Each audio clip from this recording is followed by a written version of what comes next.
through the mystic eye, eminent personalities from various walks of life in conversation with Sadhguru. This week features Dr. Prathap C Reddy, founder of Apollo Hospitals Group, India's first chain of private hospitals. With a passion to make advanced healthcare available to all, Dr. Reddy is a visionary who has contributed immensely to India's healthcare industry, bringing in high technology and affordable healthcare to urban and rural India. Began at a time when privatized healthcare were unheard of in India. The Apollo Group now enfolds 46 hospitals in the country and abroad. Among the many felicitations conferred on him are the prestigious Padma Bhushan and Padma Vibhushan by the Government of India. Watch as Dr. Reddy explores the limits of modern medicine with Sadhguru, who in turn reveals a deeper, more profound approach to healing the human body.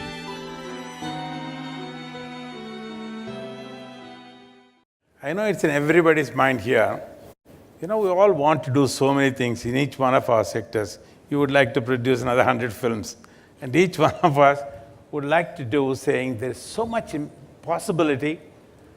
And we think we have done all of these. And somewhere along the line, we feel that satisfaction without really achieving our total objective. India is faced with this tremendous, there are 3 gold medals which you don't want. India is the diabetic capital of the world, is the heart capital of the world, is going to become the cancer capital of the world. We don't want these gold medals. If I can, I would like to put it in Bay of Bengal. How do we get this? Each one in their profession, how do they get this? As you say, it's all in us as humans. But we want to think that we can only be superhuman to achieve this. The immensity of being human. If suppose I can take a banana in my hand and turn it into a human being, whom would you think I am? I must be the creator himself, isn't it? Isn't that happening in every human being? Because what our body is just an accumulation of the food that we've eaten. So there is an intelligence here, there is a competence here which can turn a piece of bread into a human being. So when the source of creation is throbbing within you, what are you looking up or down? When the very source of creation is throbbing within you, where are you looking for help? There is no better place. So whatever work one may be doing, it does not matter what area of life we have chosen to participate in, everything that we do can be transformative, both for yourself and everybody around you. I am saying it is not even about finding satisfaction with your work. Doing something is not towards, at least what I do is not towards my satisfaction, because if I close my eyes and sit here, I am ecstatic, not just satisfied. So I don't have to do something in the world to be satisfied or to be happy. It is just that there are things that need to be done in the world which have not been done, unfortunately, particularly in our country. So many things that we should do have not been done. So in our lives, if we do not do what we cannot do, that's not a problem. But in our lives, if we do not do what we can do, we are a disastrous life. My effort is to see that nobody turns into a disaster, that everybody does what he can do in his life. Vijay, I must say, you've been abroad and traveled so many days, and you landed here yesterday. If you had done this, all of us would say, I have a jet lag, let me take a day off, let me take 2 days off. Here you are, coming with, something phenomenal, which we now try to understand, saying this is a capacity that you have brought in and bringing this change. And since you're talking worldwide, you have an impact wanting to change the world and bring that better environment all over. I hope that formula is there, prescription for that, because you have that extraordinary capacity of expression, extraordinary perception, and to be able to express this. My mission is to make this ordinary. It's extraordinary because a lot of people have denied themselves the possibility of knowing the immensity of being human. This is not about being superhuman. This is about realizing that being human is super. So if every human being realizes what it means to be human, I would not be extraordinary, I want to be normal. I want to live in a world where I will be perceived as normal, not as extraordinary is also… another word for it is a freako, isn't it? Somebody can say, who is a freako? He's a freak happening. I am not a freak happening. Every human being is capable of this. It is just that they're identifying with their limitations. They're not identifying with the possibility of the immensity of being human, where they're always referring to human as a limitation, as a compulsion, not as a liberation. If you are moving towards liberation, you will experience many levels of freedom. Right now, what you call as myself, for most human beings, is a bundle of compulsions.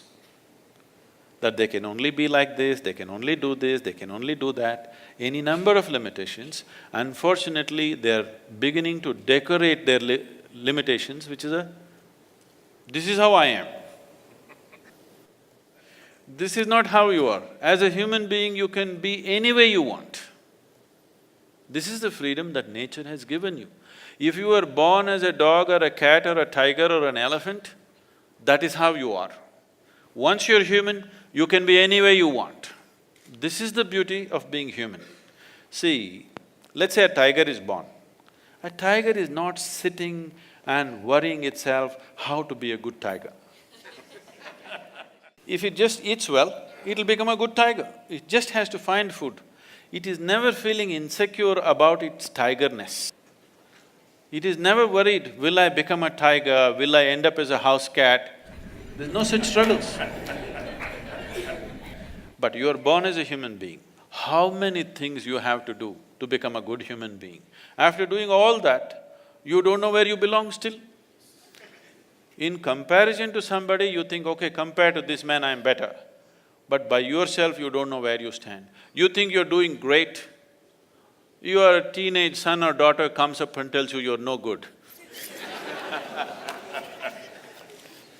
What is human is only one end fixed, the other end wide open, in terms of human consciousness.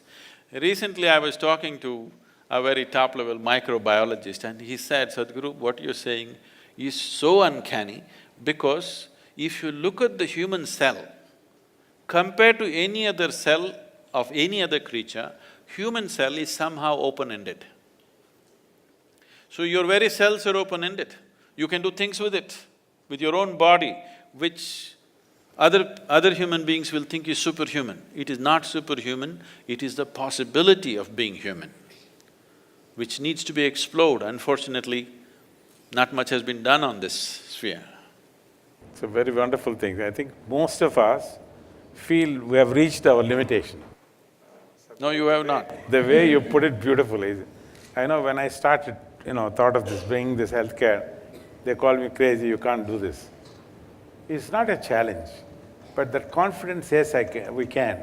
I think, can we have a mantra or meditation, something like that, a medicine for that, so that all of us continuously say, yes, I can, I will do many more things? No. I wouldn't like to build confidence in people, because confidence is a dangerous thing. I'm not trying to play with words. I want you to, understand this aspect. See, what is needed for humanity is clarity of perception. Where clarity is missing, people try to substitute confidence for clarity. Confidence without clarity is a disastrous thing. Suppose you want to cross the street. If your vision is clear, you see things clearly and cross. But if you're very confident, there are a lot of people on the street who are very confident, they simply cross.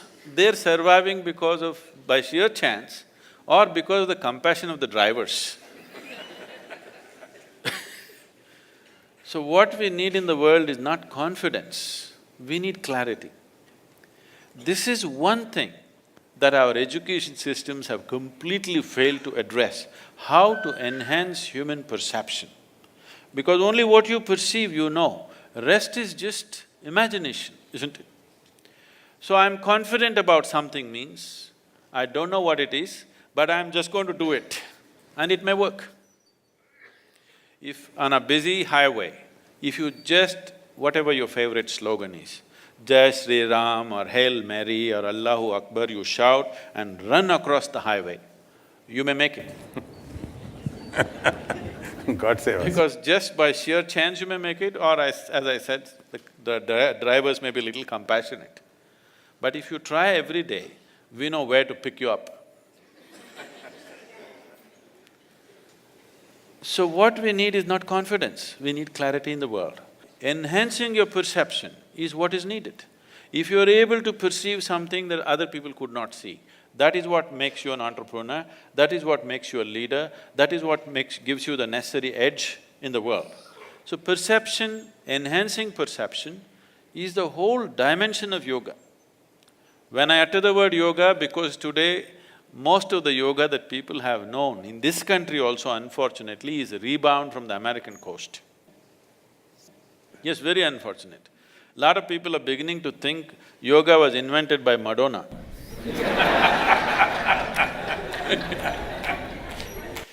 This is the science of perception. With these two eyes, you can only perceive the physicality of what is here. The physicality of who you are is just a piece of the planet, isn't it? We are not going to know you by… every day as doctors in your hospital must be reading somebody's heart, but you don't know what's beating in their heart. You know whether they're going to live or die but you don't know who they are, isn't it? What they are as a human being. The complexity of their humanity is not there in their liver or kidney or heart or anything. Only their physical structure is there. This is just a piece of the planet that you've gathered. So who you are is much more than that. That perception is beyond physicality. So developing your perception to a dimension beyond physical is what is needed. That is when you will produce human beings who look like gods. They are not gods, they are full-fledged human beings, because others have not strived to do that to themselves. When they look at somebody who has flowered to a certain level of competence and capability, they think either they're gods or gods are favoring them. It is not the truth of success in life. Somebody is successful because he's perceived something that others missed. It's so wonderful, Sadhguruji. I know everybody in the beautiful auditorium here, and the thousands of people who are watching live on the internet, they all want to know, is there a prescription for good health? Spirituality, yoga, meditation? Because I have seen, some of the impossible things that you have done for other people when they were not well. But more importantly, when your health took bad, no doctor or no medical dictionary or directory could ever detect it. I read in the book, Aditi beautifully wrote in a biography. She said, you are a mystic, to have an undiagnosed illness and then got it cured.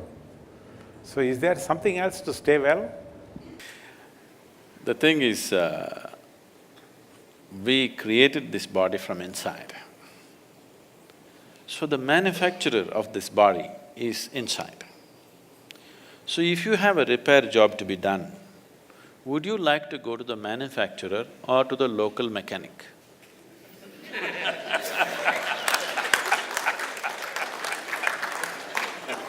If you had excess, you would like to go to the manufacturer. If you lost excess, you will go to the local tinker to do this and that. I am not trying to belittle medical science by saying this. If there was no medical science as it is, I would say even half the people would be dead by now, here in this audience.